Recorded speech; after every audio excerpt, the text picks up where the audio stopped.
ये ट्रिग्नोमेट्रिक के ये जो क्वेश्चन मैं दिखला रहा हूँ ये बहुत इंपॉर्टेंट क्वेश्चन है। If sine theta is equal to x square minus y square divided by x square plus y square, then आपको कैलकुलेट क्या करना है, then you have to find the value of cos theta.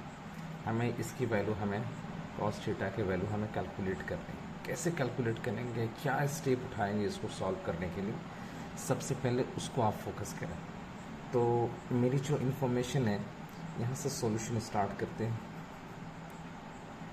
Solution start करते हैं कैसे, solution start करते हैं पहले तो हमारी गिवन इन्फॉर्मेशन क्या है, गिवन हमारी इन्फॉर्मेशन है, गिवन इन्फॉर्मेशन क्या है, एक्स स्क्वायर, सॉरी हमारी इन्फॉर्मेशन, गिवन इन्फॉर्मेशन है sine theta is equal to x square minus y square divided by x square plus y square. तो साइन थीटा की वैल्यू दी हुई है, तो हमें कैलकुलेट क्या करना है, कॉस थीटा की वैल्यू कैलकुलेट करनी है। तो कई मेथड है इसको सॉल्व करने के। पहला मेथड मैं बता रहा हूँ, क्योंकि साइन थीटा के बारे में हम जानते हैं, साइन थीटा के बारे में जानते हैं कि ये जो रेशियो है ये प्रोपोर्शंस होते हैं, ये रेशियो जो है बराबर होते हैं, इनकी वैल्यू आते हैं परपेंडिकुलर अपॉन हाइपोटेनियस की, ठीक है। तो यहाँ से क्लियरली पता चल गया है कि आपकी जो वैल्यू है परपेंडिकुलर जो लेंथ है इनकी वैल्यू दी हुई, that is x square minus y square, okay, x square minus y square, okay. ये वैल्यू है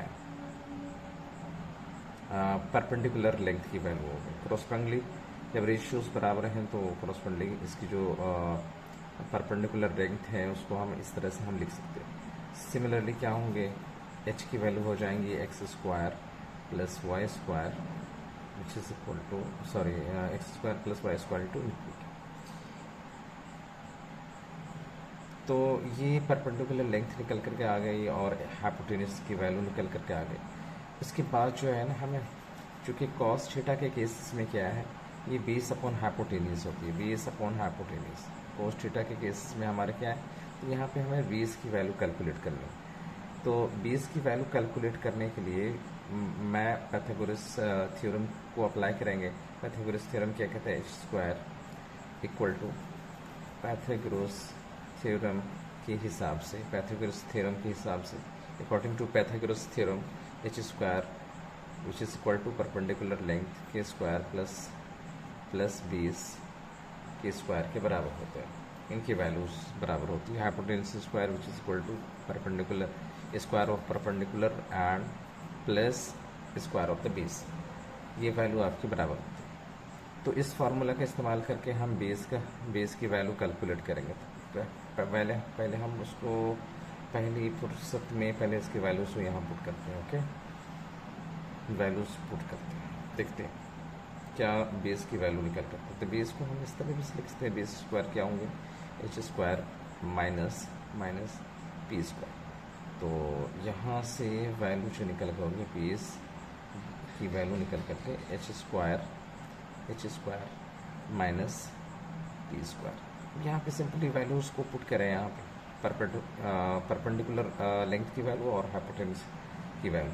तो क्या होंगे, हाइपोटेनस के लिए क्या है value, x square plus y square into के इसका whole square, okay. Now minus remaining क्या है आपकी perpendicular, x square plus y square into के की वैल्यू स्क्वायर, के की वैल्यू हमने सॉरी के मल्टीप्लाई करके आपके यहाँ पे, तो ये आपकी आ गई, देखिए आप।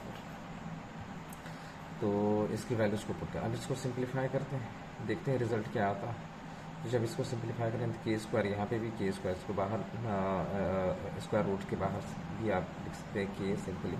अब इसको जो है स्क्वायर के for x square plus y square means a square plus b square का होल स्क्वायर की फॉर्म में।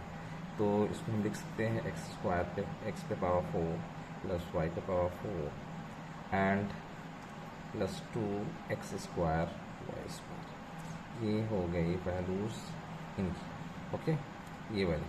इस वाले क्वांटिटी की वैल्यू जब आप इसको सिंप्लीफाई करेंगे तो ये आएगा under bracket minus of this one x पे पावर 4, ठीक है, एंड माइनस वाई पे पावर 4 एंड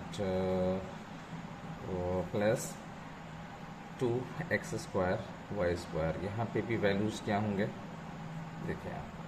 तो जब आप इस वाले क्वांटिटी को चुके स्क्वायर है तो होल स्क्वायर, इस पे भी स्क्वायर आएंगे और के पे भी स्क्वायर, इस पे भी स्क्वायर होंगे और के पे, तो के स्क्वायर तो बाहर कर लेंगे स्क्वायर रूट के बाहर, तो वैल्यू आपकी ये आएगी। अब देखो इसमें कुछ कैंसिलेशंस होंगे, उसको आप कैंसिल करो, ये हो गए कैंसिल्स हो गए, चूँकि सेम क्वांटिटी है प्लस और माइनस के केसेस में, तो कैंसिल होकर के आपकी ये होंगे।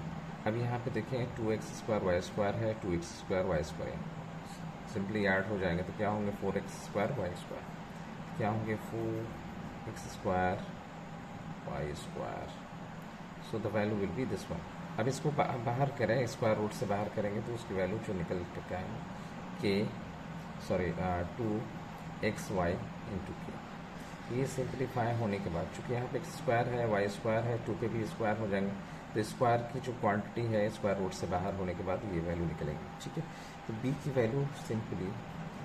वैल्यू जो है ना सिंपली आपकी कैलकुलेट थे, तो यहाँ से सिंप्लीफाई करने के बाद k की वैल्यू आपकी ये आ जाएगी 4x स्क्वायर वाई स्क्वायर, ये आ जाएगा। उसको जब स्क्वायर रूट से बाहर आएंगे निकालेंगे तो ये 2xy के निकल करके आएगा, तो b की वैल्यू सिंपली आपकी निकल करके कितनी आई, b is equal to 2xy into k. So simply हो 5 होकर के बेस की वैल्यू आपने कैलकुलेट करके लिया। तो अब देखिए ये इन सारे कामों में मुझे करने क्या हुआ, देखिए यहाँ पे इन सारे कामों में मुझे कर क्या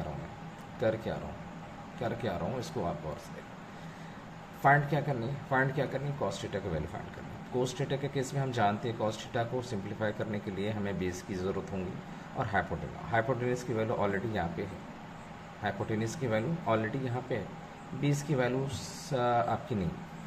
तो बेस को कैलकुलेट करने के लिए पाइथागोरस थ्योरम का इस्तेमाल करेंगे, जो कि h square is equal to p square plus b square होता है, ठीक है। यहाँ से सिंप्लीफाई करने यहाँ से वैल्यूज पुट करने के बाद बेस की वैल्यू आपकी निकल कर आ जाए, ठीक है। तो ये सारी स्टेप्स हैं कैलकुलेट करने के लिए, बेस को कैलकुलेट करने के लिए। तो जब आपकी वैल्यूज बेस निकल करके आ गई तो अब सवाल में कुछ बाकी नहीं रहे। सवाल में सिंपली क्या है, कॉस थीटा आपको अगर आपको कैलकुलेट करनी तो कॉस थीटा कैलकुलेट करने के लिए यहाँ पे देखिए मैं आपको यहाँ स्क्रीन पे दिखा रहा हूँ। कॉस थीटा कैलकुलेट करने के लिए सिंपली क्या करने होते हैं, तो सिंपली कॉस थीटा की वैल्यू कैलकुलेट करने के लिए तो आपको फार्मूला मालूम होना चाहिए, ठीक है। ट्रिग्नोमेट्रिक रेशियोज़ के जो टर्म में है इसकी फार्मूला उनको आपको याद करने पड़ेंगे, तो जाकर के कैलकुलेट करके कॉस थीटा इक्वल टू होता है बेस अपॉन हाइपोटेनस, और ऑलरेडी आपने बेस कैलकुलेट करके लाया, ठीक है। और हाइपोटेनस आपको मालूम है, just simply put the values and give the answers. Base की वैल्यू क्या है 2xy के एंड डिवाइडेड बाई h की वैल्यू क्या है x स्क्वायर y स्क्वायर के cancel, the value will be 2xy and x square y square, so the result will be very easy। बहुत आसान रिजल्ट है जो आप देखने के बाद बहुत खुश हो जाएंगे। देखें आप 2xy divided by x square plus y square, ये आपकी रिजल्ट निकल गया जो कि मुझे कैलकुलेट करने, मेरी टारगेट तो ये थी। सो मेरी टारगेट मैं अचीव कर लिया। This is the answers of this question, clear है, ऑफ दिस क्वेश्चन। ये जो आपका क्वेश्चन है इनकी वैल्यू कैलकुलेट करनी है सिंपली, तो ये आपकी ये स्टेप्स हैं कैसे आपको सॉल्व करने, और फाइनली हमने पाया क्या, this is the result, how to calculate. और आपको सबसे पहले ये देखें ट्रिग्नोमेट्रिक में बड़े आसान चीज़ें होती हैं।